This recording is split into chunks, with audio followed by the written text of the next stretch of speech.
Sir నమస్తే అండి.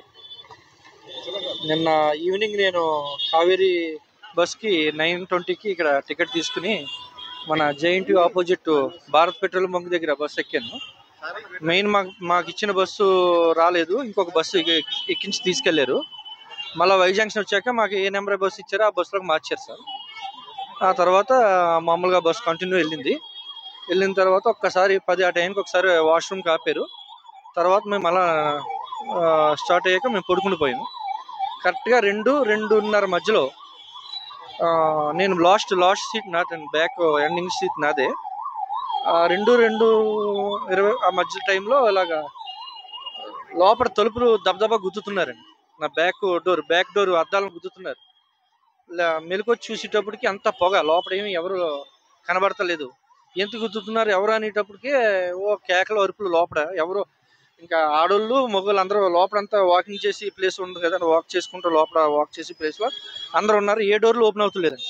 ఈలోగా మళ్ళీ రెండోసారి కిందకి దిగుదాం అనేటప్పటికి నాది అప్పర్ అండి. కిందకి దిగుదాం అనేటప్పటికి అద్దం బదలు కొట్టేశారు.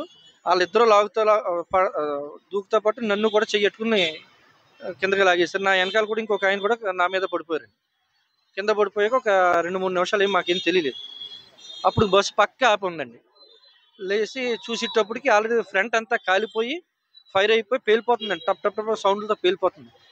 ఇంకా మాకు ఇదంతా బ్లడ్, మొత్తం ఈ షర్ట్లో ఎన్ని బ్లడ్ తోటి మేము అలా 2 నిమిషాలు పక్క కూర్చోబెట్టి వాళ్ళు ఎవరో మొత్తం వెహికల్స్ కూడా అన్ని ఎక్కడెక్కడ స్టాప్ అయిపోయినాయి మాట. వాళ్ళు ఎవరో కారులో ఇన్నోవాళ్ళు ఎవరో వచ్చారు. ఆ కారులో నన్ను ఇంకో ఇద్దరు ఉన్నారు. ముగ్గురిని కారులో, వర్షం పడుతుంది, ముగ్గురు కూడా మా ముగ్గురిని కూడా వాళ్ళు తీసుకుని వెళ్ళిపోయారు సార్. హాస్పిటల్లో జాయిన్ చేశారు సార్. రాజమండ్రి దగ్గర పందలపాక సార్. పందలపాక బెక్కోల మండలం అండి. ఏ డోర్లు ఏ అద్దాలు ఓపెన్ అవ్వలేదు సార్. వెనకాల వాళ్ళ బద్దలో కొడితే దబదబా కొడుతుంటే ఈ అద్దం పగిలింది. అందులోంచి మేము బయటకు వచ్చాం సార్. పెద్ద అద్దం కాదు సార్, ఓన్లీ డోర్ కున్న అద్దం అందులో ఉంచండి. పాపం అందరూ చాలా ట్రై చేసి అప్పర్ 19 అండి, U19 లాస్ట్ అండి. నేను దిగలేదు సార్. మెలకు వచ్చేటప్పటికే డోర్ని బద్దలు కొడుతున్నారు. ఆ మబ్బు మొత్తం అంతా కూడా పొగతో మసకపోసిపోయింది. ఎవరేం తెలుస్తలేదు సార్. ఏమైంది అనే లోపు నన్ను పైనుంచి కింద ఎవరు ఉన్నారో వాళ్ళు ఎవరు అందులో చెయ్యట్టుకు లాగుతున్నారు. లోపల నుంచి బయట లాగేశారు సార్. వాళ్ళు పడిపోయి నేను బయట పడిపోయాను. నాది సింగిల్ సీట్ అండి, అప్పరు. కింద కూడా మరి ఎవరు ఉన్నారో తెలీదు. నా పక్కన డబల్ అండి ఆ సీట్.